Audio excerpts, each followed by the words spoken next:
Alors à cette table ronde participe donc Alain Bazot, que vous venez de voir et qui était déjà dans la table ronde précédente, Marie-Paul Benassi également, que vous avez déjà vu, Philippe Guillermin, le chef du bureau de droit de la consommation de la DGCCRF, au ministère de l'économie, Florence Lanoé, qui est directrice juridique chez Engie pour ce qui concerne les relations consommateurs, et puis donc Pierre Benstadt, directeur juridique de l'AFVD, la Fédération de la vente directe. Bienvenue à tous. Je suis ravie de vous accueillir pour cette table ronde. Ce deuxième thème porte sur les visites non sollicitées, dans la mesure où nous sommes face à cette directive Omnibus. Quelques mots de présentation très rapide avant de vous passer la parole, qui à différents endroits propose ou offre plutôt la possibilité aux États membres de pouvoir durcir un peu la législation sur les visites non sollicitées de professionnels à l'égard de consommateurs. Elle modifie de ce fait principalement sur ces points deux directives. Une directive sur les pratiques commerciales déloyales, bien sûr, et puis également la directive sur les droits des consommateurs de 2011. Et on trouve donc différentes petites dispositions de ci, de là, qui vont toutes dans ce sens. Et c'est donc une première brèche dans l'harmonisation maximale de la directive sur les pratiques commerciales, puisque les États peuvent interdire ou réglementer ces pratiques.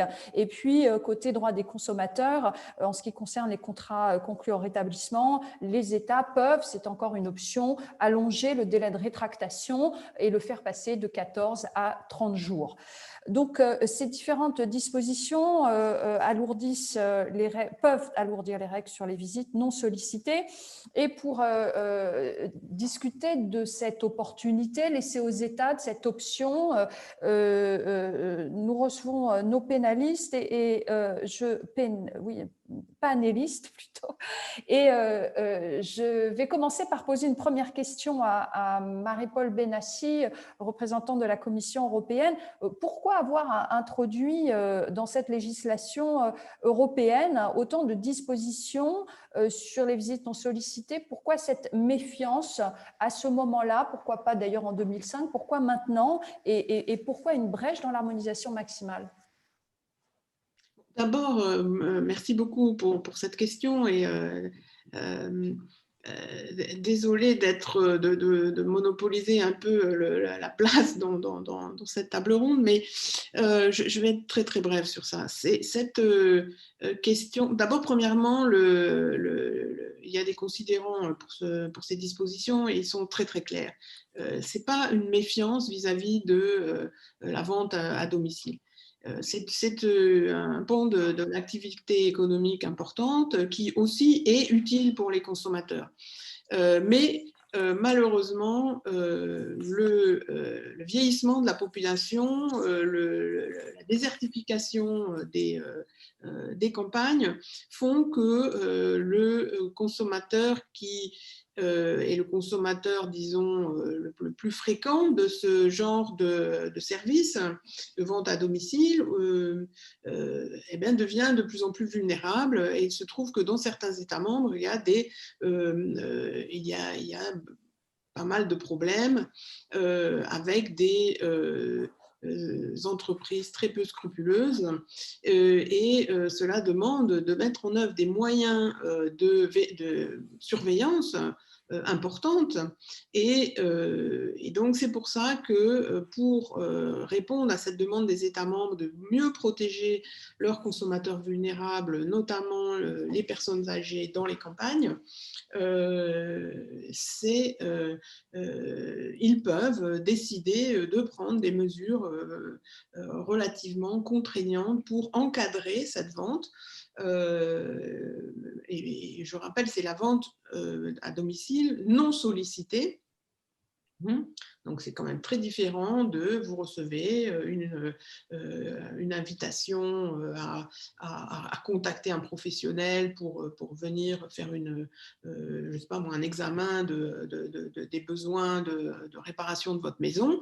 C'est quand même complètement différent de quelqu'un qui sonne, qui à votre porte. Les personnes âgées, on sait bien, sont toujours gentilles et polies. Une fois que la personne est entrée chez vous, dans une visite non sollicitée, si la personne est vulnérable, elle va se retrouver prise au piège. Il y a beaucoup d'exemples. Donc, il faut aider les États membres à pouvoir mettre en place les systèmes de contrôle et de limitation de ces activités non sollicitées.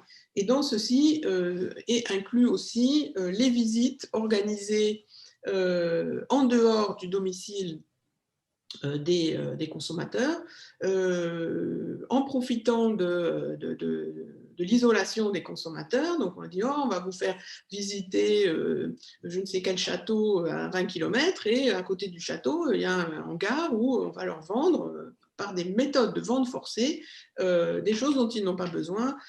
Et donc là, je peux vous dire que nous avons plein d'exemples qui nous ont été transmis par les États membres. Et donc, c'est pour ça qu'il a apparu nécessaire de clarifier aussi ces questions et de permettre aux États membres de mettre en place les mesures nécessaires selon les spécificités de leur pays.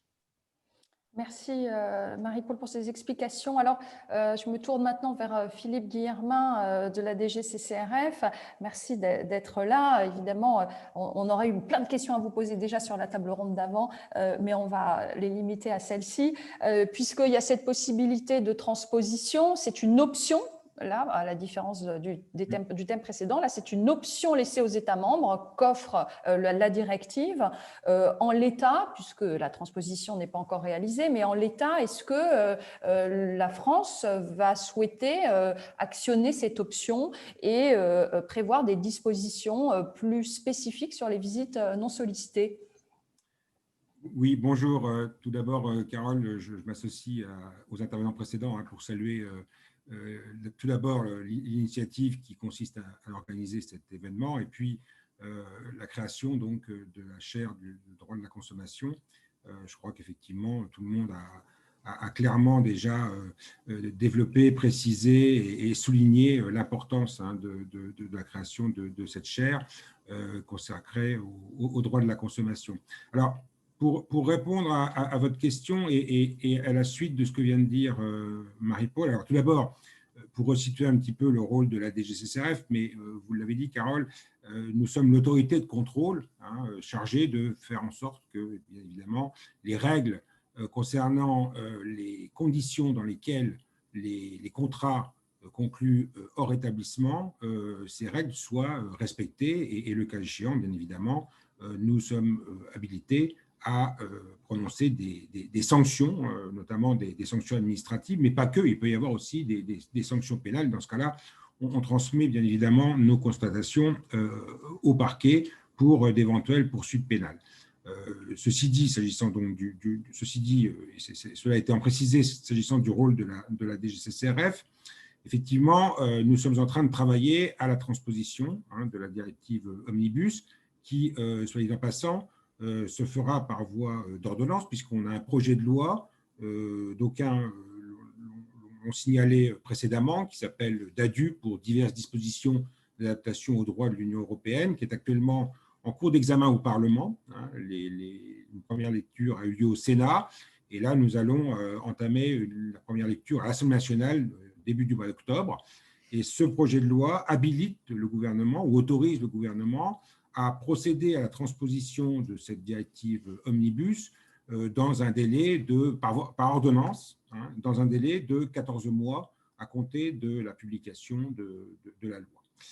Alors, s'agissant des conditions de transposition de cette directive et surtout de ce point particulier qui vise à permettre en quelque sorte aux États membres de renforcer les règles de protection des consommateurs pour certains contrats conclus hors établissement. C'est déjà un premier point. Il faut bien voir que ce ne sont pas tous les contrats conclus hors établissement, ça a été souligné précédemment.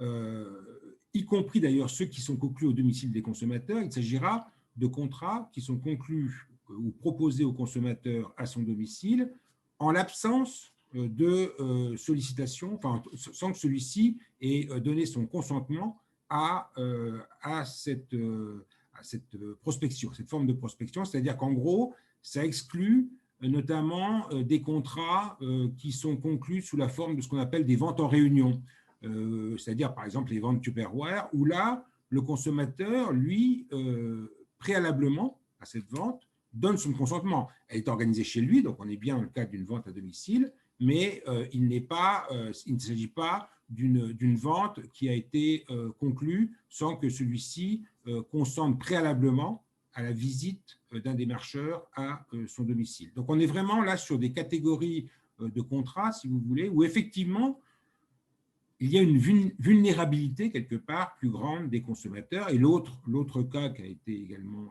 précisé par Marie-Paul, il s'agit effectivement de ce qu'on appelle les excursions commerciales, c'est-à-dire organisées par un professionnel et au cours desquelles, effectivement, des ventes sont proposées aux consommateurs. Alors,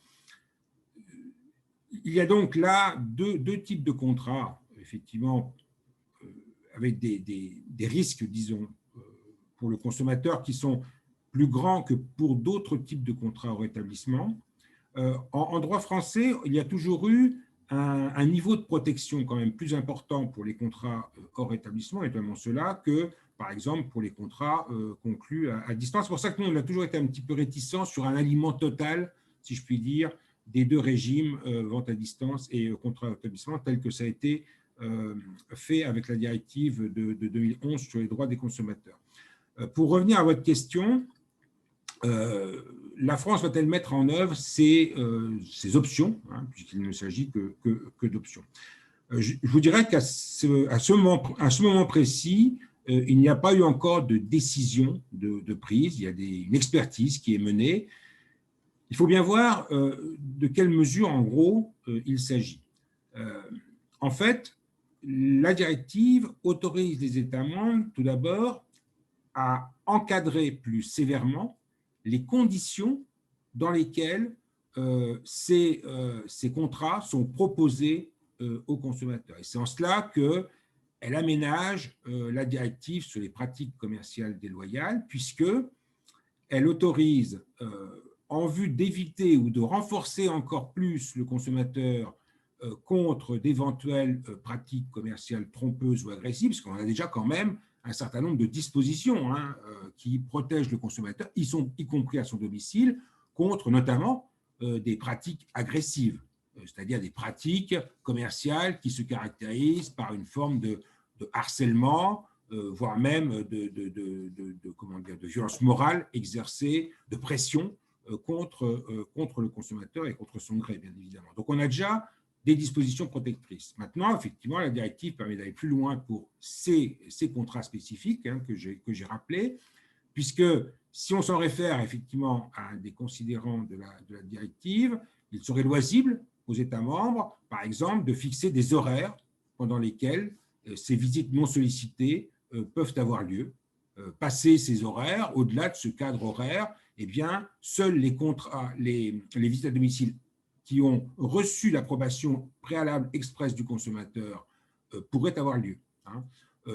Il est également envisagé que, par exemple, si on s'en tient à ces considérants, les États membres puissent aménager les dispositions et entrer au paiement. Il faut savoir que, par exemple, pour des contrats conclus au rétablissement, de manière générale, d'ailleurs en France, on est un peu plus loin que le niveau purement européen, puisque déjà, il n'est pas possible de demander un paiement au consommateur à la signature du contrat. On ne peut pas le faire après au moins 7 jours, passé la conclusion de ce contrat, alors que le délai de rétractation, lui, est de 14 jours. Donc, il y aurait peut-être une possibilité pour les États membres, par exemple, d'interdire le paiement pendant toute la durée du délai de rétractation.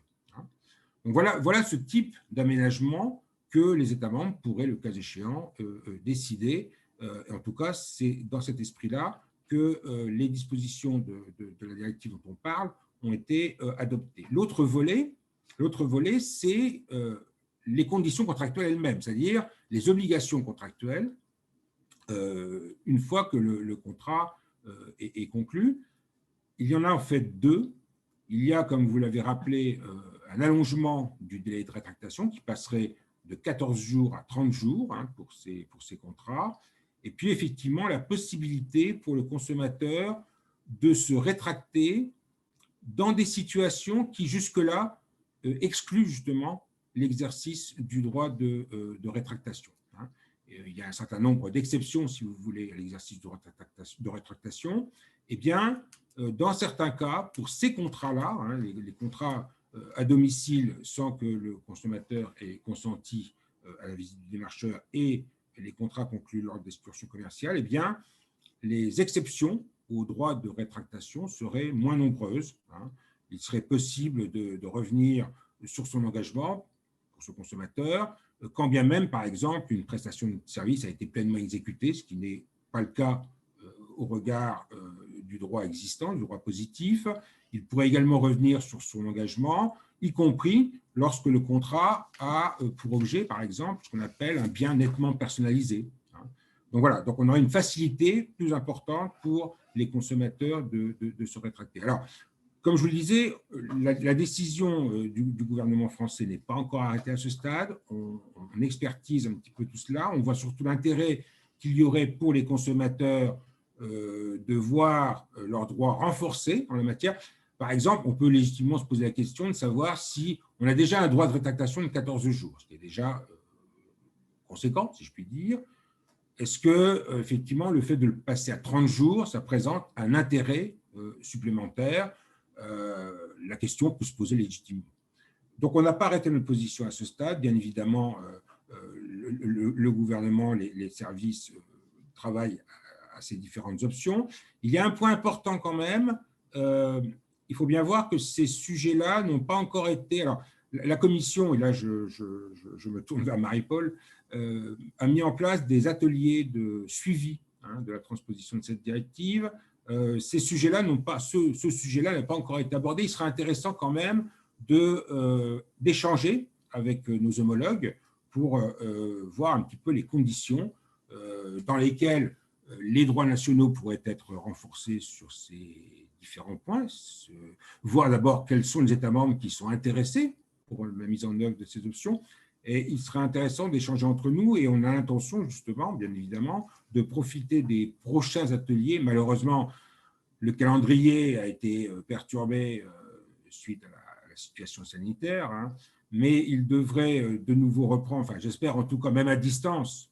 Et là, je fais un appel du pied à la Commission, parce que c'est important quand même d'échanger entre nous sur ces sujets-là. Il est important effectivement que ces ateliers reprennent parce que, bien évidemment, il est essentiel que nous discutions entre nous de ces différentes mesures. Voilà ce que je peux dire aujourd'hui et à ce moment précis sur ces différents points. Merci beaucoup Philippe de cet éclairage. On voit qu'il y a encore des discussions qui peuvent être menées. C'est l'occasion à nos panélistes d'exposer ici leur point de vue. Alors je me tourne immédiatement vers Florence Lanoé, directrice B2C chez Engie, qui est concernée par ces dispositions. Alors quel regard portez-vous sur ces nouvelles dispositions et sur ce qui vient d'être dit par Marie-Paul Benassi et Philippe Guillermin? Bonjour à tous. Tout d'abord, je souhaitais vous remercier, Carole et Natacha, d'avoir invité Engie à participer à la chaire droit de la consommation et à cette table ronde. C'est pour nous une véritable opportunité de pouvoir croiser les regards entre universitaires, entreprises et également les autres membres de la chaire droit de la consommation. Concernant la directive dite Omnibus et plus particulièrement les dispositions relatives aux visites non sollicitées, elles sont tout à fait bienvenues pour pouvoir effectivement assurer un minimum d'harmonisation des législations européennes tout en ouvrant une possibilité de renforcer encore ces dispositions. En France, comme l'a rappelé M. Guillermin, nous disposons déjà dans le Code de la consommation de dispositions qui assurent un haut niveau de protection du consommateur. On peut bien entendu aller encore plus loin et renforcer ces dispositions dès lors que, comme le rappelle la directive, l'intérêt légitime du consommateur est menacé et que la disposition envisagée est proportionnée.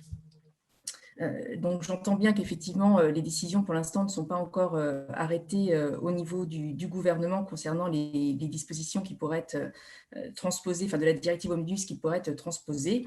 Et donc, on attend avec impatience, effectivement, c'est le résultat de la décision. Côté ENGIE, nous pensons que quel que soit le niveau d'exigence de la réglementation, il faut aller plus loin. Et il me semble que le point clé pour ce canal de vente direct à domicile, c'est la professionnalisation du secteur. On voit souvent dans la presse des articles qui décrivent certaines pratiques, mais c'est quand même un canal qui est apprécié des consommateurs et qui, au final, par rapport au nombre de ventes totales, génère un nombre de plaintes assez limité. La professionnalisation, donc encadrer la vente directe à domicile et donc protéger le consommateur, implique pour nous une réglementation qui est pensée avec tous les acteurs du secteur, mais aussi une solide professionnalisation de la filière. Ça veut dire quoi professionnaliser? Chez Engie, nous le mettons en œuvre de différentes manières.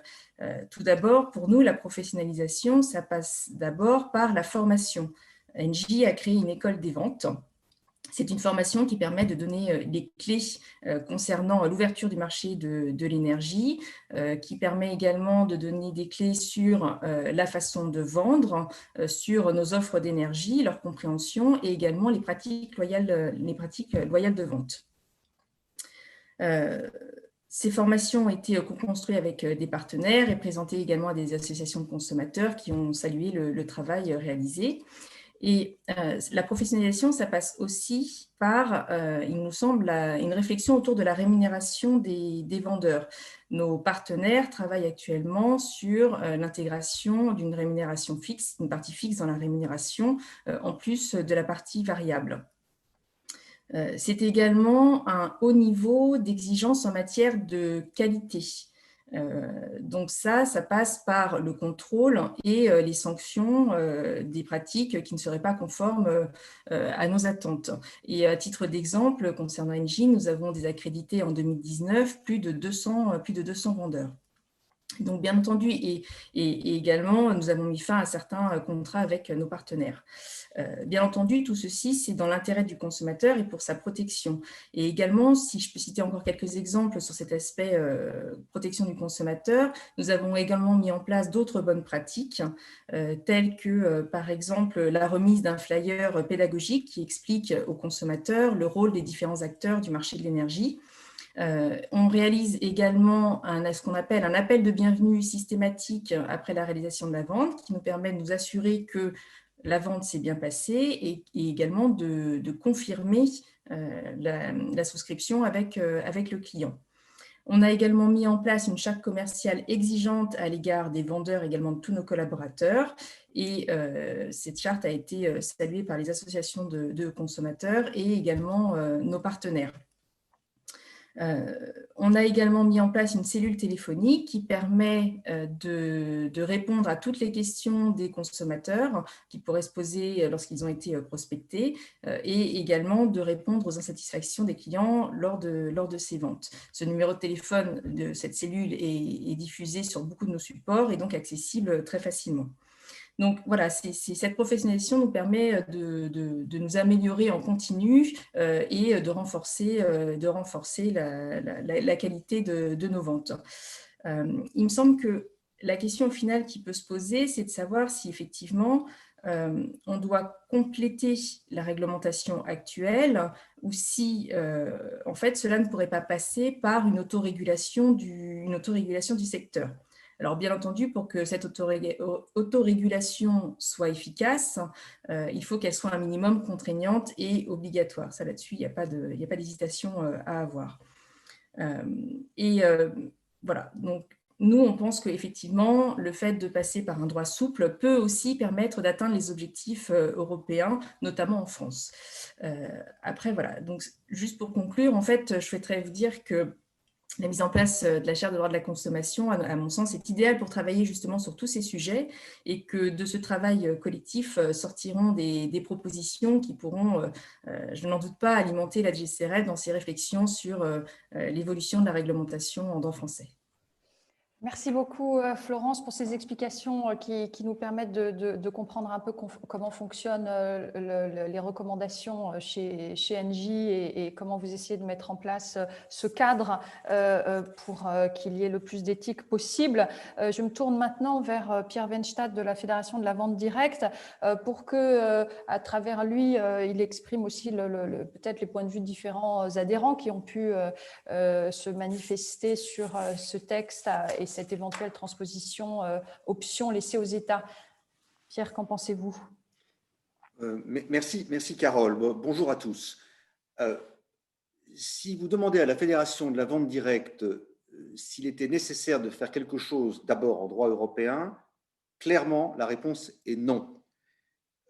C'était absolument pas nécessaire de réglementer la visite non sollicitée. Il y a 15 ans, en 2005, la directive sur les pratiques commerciales déloyales avait posé un cadre. Il existe une pratique numéro 25 dans l'annexe 1 qui présume de manière irréfragable déloyale les visites à domicile faites de manière agressive. 15 ans plus tard, alors même qu'à travers le REFIT, il n'y a pas eu de remontée particulière, sauf peut-être pour le pays de la commissaire, où il n'y a apparemment rien qui a été fait, alors même qu'il fallait faire quelque chose, mais c'est le problème de son pays, pas de la France. 15 ans plus tard, la directive Omnibus stigmatise la vente, la visite à domicile. Nous pensons que le législateur européen n'a pas tenu compte, notamment lorsque on examine le considérant, donc la philosophie même de la directive fondamentale en matière de protection des consommateurs, celle de 2011, n'a pas tenu compte du fait qu'il faut un équilibre entre, certes, un niveau élevé de protection pour les consommateurs, et il y a beaucoup de lois qui font en sorte que ça se passe, mais également la compétitivité des entreprises. Ça n'est pas parce que l'Europe a fait de la surenchère législative dans la directive Omnibus que la France doit nécessairement suivre ce pas. La France, et l'administration et le gouvernement le savent bien, la France n'était pas demandeur. À travers le REFIT, ou même à l'occasion des échanges entre la France et l'Union européenne, il n'y a eu aucune demande depuis que la France a transposé en 2008 la directive pratique commerciale déloyale pour soit demander plus de règles ou plus d'encadrement. Je veux donner un exemple à partir des considérants, puisque Philippe Guillermin en a lui-même parlé. Les 3 seuls exemples qui sont donnés dans le considérant 55 de la directive Omnibus, qui va éclairer les travaux éventuels, sont des exemples parfaitement transposés en droit français. On nous dit qu'on peut interdire des visites lorsque le consommateur a clairement indiqué qu'elles n'étaient pas acceptables. C'est déjà dans le droit de la consommation, article 121.7. On nous parle de la fixation des horaires. C'est déjà dans le Code de la consommation à travers l'article 121.6. Lorsque l'on s'interroge sur ce qu'est une pratique commerciale agressive, on nous parle du moment. Le moment, c'est l'horaire. On nous parle également, 3e exemple dans le considérant 55, de la fixation des modalités, de la prescription des modalités de paiement. C'est déjà dans le Code de la consommation à travers l'article 221.10. Je vous rappelle que le différé de 7 jours de paiement, exorbitant du droit commun, est propre à notre canal de distribution. Aucun autre canal où il peut pourtant y avoir également des consommateurs surpris ne connaît ce différé. Donc, à travers ces 3 exemples qui sont les seuls donnés dans cette directive Omnibus, je veux simplement illustrer qu'il y a tout ce qu'il faut en droit français. De la même manière, le droit de rétractation, qui n'a fait l'objet d'aucune remontée négative de la France au moment du REFIT, est déjà très, et c'est sans doute une bonne chose, on peut y réfléchir, est déjà largement encadré. On est passé en 2014 avec la loi Hamon de 7 jours à 14 jours. Aujourd'hui, on songe, uniquement parce que l'Europe nous en a parlé, parce que sinon on n'en parlerait pas, on songe à aller jusqu'à 30 jours. Mais est-ce que, avant de légiférer, et on doit toujours le faire avec beaucoup de prudence. Est-ce que l'on mesure ce que ça veut dire que 30 jours, lorsqu'on est par exemple dans un contrat mixte, où vous savez que le délai court à compter de la livraison? La plupart des contrats dans la rénovation énergétique sont des contrats mixtes, puisque la définition légèrement modifiée de ce qu'est un contrat de vente a été également prévue par la directive Omnibus, mais ça reste fondamentalement la même chose que pour le droit existant. Bref, en contrat mixte, c'est-à-dire service plus bien, ça part à compter de la livraison.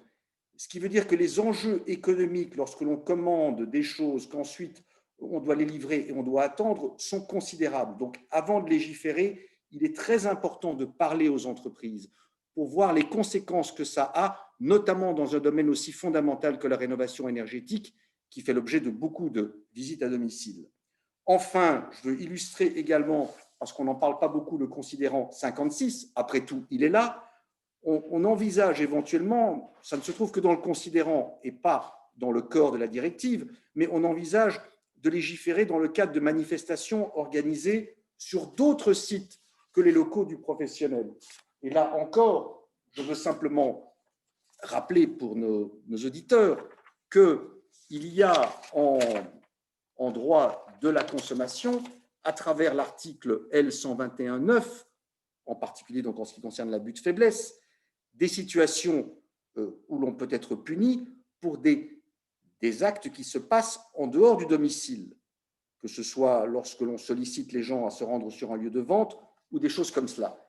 Bref, je veux simplement rappeler aussi que lorsque la Commission des affaires économiques, qui va donc autoriser le gouvernement de manière exorbitante à légiférer, s'est penchée sur la question, le sénateur Duplon nous a dit que le droit de la consommation français est particulièrement protecteur des consommateurs.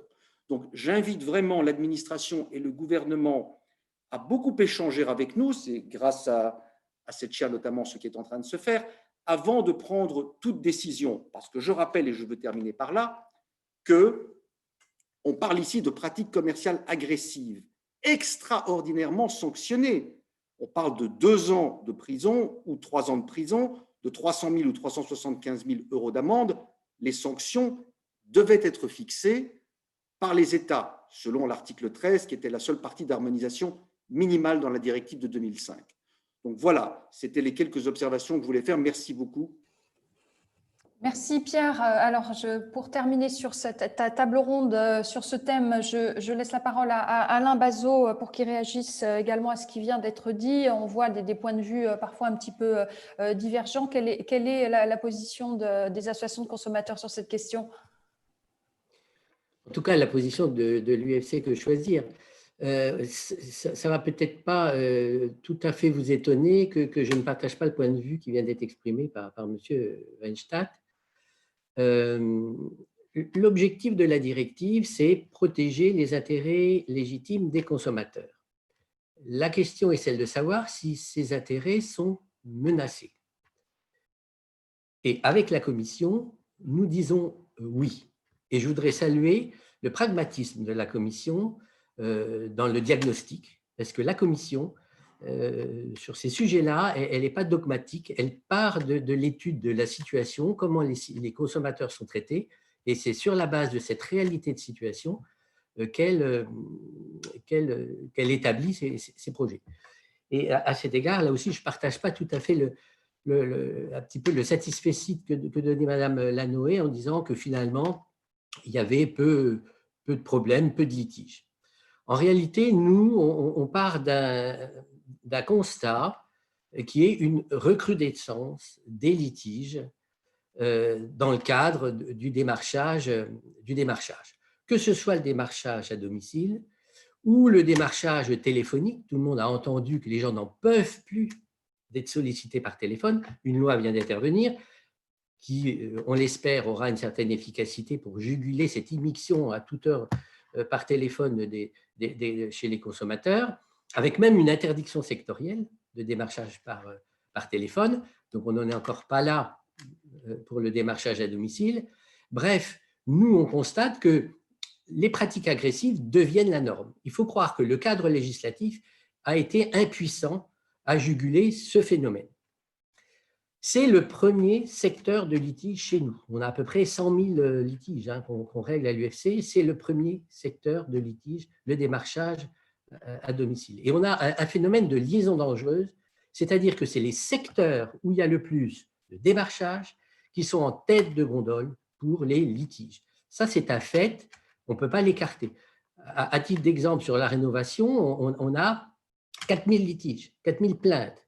Un tiers viennent du démarchage. Et il faut voir la situation d'un certain nombre de consommateurs. Ce sont des litiges qui portent sur des sommes importantes. La moyenne, c'est 20 000 €. Donc, ce n'est pas simplement démarcher pour acheter 1 kilo de pommes ou un autocuiseur. Et puis, on n'est pas les seuls. Je relisais la lettre du MNE, du Médiateur national de l'énergie, la lettre de juillet 2020, où il appelle de ses voeux un encadrement plus strict des pratiques de démarchage à domicile, voire l'interdiction. C'est le MNE qui le dit pour son secteur de l'énergie. Donc, nous, on salue l'arrivée de cette directive. D'ailleurs, je ne comprends pas trop ce que dit M. Weinstein, parce qu'à la fois, il dit la directive, elle ne sert à rien puisqu'on a déjà tout dans le droit français. Bon, ben, si on a tout dans le droit français, ça ne doit pas tellement effrayer qu'il y ait une directive qui revienne dire la même chose. En tout cas, cette directive redonne la main aux États, et comme l'a bien signalé Madame Aubert de Vincel, il y a une entorse à l'harmonisation maximale, et on pense que c'est judicieux, parce qu'effectivement, les secteurs qui sont problématiques, ce n'est pas les mêmes d'un État à un autre, et donc il est bien sans doute de renationaliser un certain nombre de dispositifs. Donc pour nous, c'est plutôt un bon signal. Alors évidemment, maintenant, la main est dans la volonté politique du gouvernement. On a entendu M. Guillermin sur les pistes, par exemple, par rapport aux horaires. On a bien compris que les choses n'étaient pas encore arrêtées. Nous, on espère qu'il y aura un courage politique. On regrette quand même que la directive vise les produits, et donc ça signifie que les services ne peuvent pas être concernés. Je dirais qu'au-delà de la protection du consommateur, des plus faibles, des règles de pouvoir se départir d'un engagement qu'on a donné un petit peu parce qu'on a été surpris, bon, etc., je trouve qu'il y a, et notamment avec les horaires, je trouve qu'il y a un enjeu de société, de vision de la société dans laquelle nous voulons vivre. Est-ce qu'on peut envisager en France d'avoir des zones de non-commercialité? Est-ce que le domicile ne doit pas être un peu mieux sanctuarisé?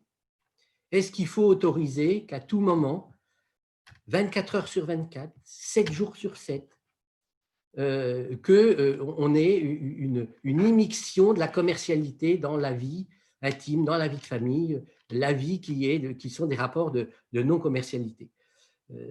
C'est une question. Est-ce qu'on peut de temps en temps vivre sans être dans la consommation et dans la sollicitation commerciale? C'est l'enjeu majeur, à mon avis, qu'il y a aussi dans la déclinaison de la directive et qu'aura à développer le gouvernement français. J'ajoute que au-delà donc de ce courage politique et de ce positionnement sur quelle société veut-on par rapport à la consommation, on comprend bien que, je l'ai dit tout à l'heure, il faudrait que le consommateur consomme tout le temps en permanence et il n'est plus dans des zones sanctuarisées comme le domicile. Le dernier point très rapide, c'est la capacité de contrôle. Parce qu'au-delà donc des mesures que pourrait prendre le gouvernement, il va prendre ou pas prendre, et nous, on sera là aussi pour réfléchir à ce qui peut être pertinent au regard d'efficacité du droit, parce que nous, notre obsession, c'est que ce soit efficace. Aujourd'hui, on dit que l'encadrement ne l'est pas. Ça va être la capacité de contrôle. Parce que la difficulté, elle est là aussi. C'est bien beau de fixer des règles, de renforcer des sanctions. Après, il y a la capacité de contrôle. Et là, on a, comme bien dans bien d'autres sujets, un certain nombre de doutes sur la possibilité de rendre du coup effectif des règles qu'on serait amené à prendre. Oui, merci Alain Bazot. Là aussi, on aurait beaucoup encore à discuter, mais on a déjà un peu de retard, un peu trop, et il y a encore des tables rondes qui doivent suivre. Je vous remercie beaucoup et surtout restez là, panélistes. Nous avons maintenant un temps de chat, d'échange avec les questions qui ont pu être posées. Un certain nombre de questions ont déjà été posées, et ça, c'est... Voilà, l'avantage du webinaire quand même et de la distance, on peut interagir beaucoup plus facilement et je vous invite à lire le fil conducteur dans la conversation. Madame Benassi a déjà répondu à un certain nombre de questions qui ont pu être posées ainsi que d'autres panélistes, donc n'hésitez pas à lire ce fil. Il y a un certain nombre de questions, certains ont répondu, d'autres non. Dans cet ensemble de questions qu'on a pu répertorier et vu le temps qui nous reste, il y en a peut-être deux que je vais poser, une qui porte sur cette table ronde et une autre sur la table ronde précédente. Alors, puisqu'on est là sur cette table ronde, je vais la poser. Je ne crois pas que dans le fil, il y a eu des réponses sur ce point. Donc, concernant les visites non sollicitées, une des questions récurrentes qui a été posée par plusieurs participants concerne l'interrogation, l'opportunité en fait, d'avoir effectivement légiféré au niveau européen sur cette question des visites non sollicitées, en laissant de côté d'autres qui auraient pu aussi avoir un intérêt, peut-être un intérêt plus grand, et notamment la question des foires et des salons. Pourquoi avoir privilégié la question des visites non sollicitées et pas des foires et salons? Est-ce que ça n'aurait pas été plus urgent de faire quelque chose au niveau européen sur cette question? Madame Benassi, pourquoi ce choix-là et pas d'autres? Alors vous allez me dire, on va le faire juste après peut-être, mais pourquoi ce choix-là? Non, pourquoi? Parce que, comme je vous ai dit au début, c'est un sujet, et certains éléments d'information supplémentaires sont arrivés, des sujets importants de plainte des consommateurs.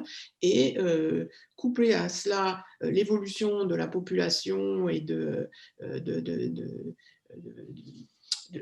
vieillissement,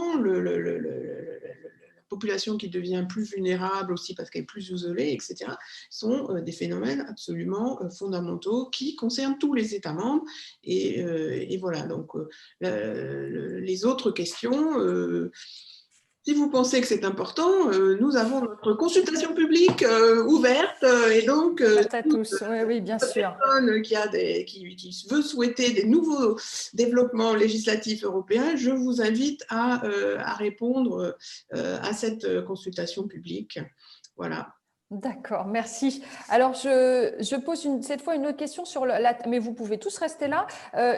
Sur une question précédente liée à la table ronde sur les annonces de réduction de prix. Là aussi, parmi différentes questions, je vais en sélectionner une particulièrement.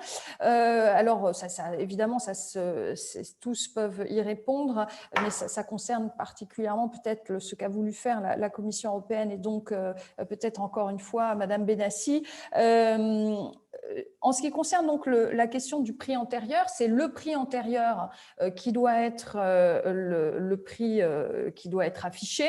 Le prix antérieur, c'est le prix le plus bas les 30 derniers jours. Est-ce que cela signifierait, d'après vous, Commission européenne, est-ce que ça signifierait qu'on ne peut pas mettre d'autres prix, et notamment, et c'était là une différence avec le droit français antérieur, on pouvait mettre le prix le plus bas, mais aussi, par exemple, le prix conseiller-fournisseur. Ce prix conseiller-fournisseur, est-ce que ça signifie qu'on ne peut pas le mettre? Est-ce qu'on peut le mettre en plus? Est-ce qu'on peut le mettre à la place? Qu'est-ce que vous en pensez? Je pense que le prix antérieur doit être indiqué. D'autres prix importants peuvent être indiqués. Après, c'est toute une question de présentation de toute cette information. Comme j'ai dit aussi, il ne faut pas mettre en avant des informations qui seraient, disons, inviteraient le consommateur à ne pas regarder l'information la plus importante pour lui. Par ailleurs, je voulais aussi préciser que ce prix antérieur, il est de 30 jours minimum, donc ça peut être plus aussi, hein. Ça c'est laissé aussi à la transposition. Voilà. Oui, ça faisait partie des questions, mais on ne peut pas aller plus loin. Je suis désolée de ne pas vous donner davantage la parole, mais nous avons déjà une demi-heure de retard et il faut que les gens puissent et suivre et déjeuner. Donc, je vous remercie tous infiniment de votre participation. Nous nous reverrons très certainement dans d'autres occasions et peut-être d'autres webinaires, qui sait. Donc, merci à tous. Et je passe désormais la parole à Natacha Sofanor-Brouillon.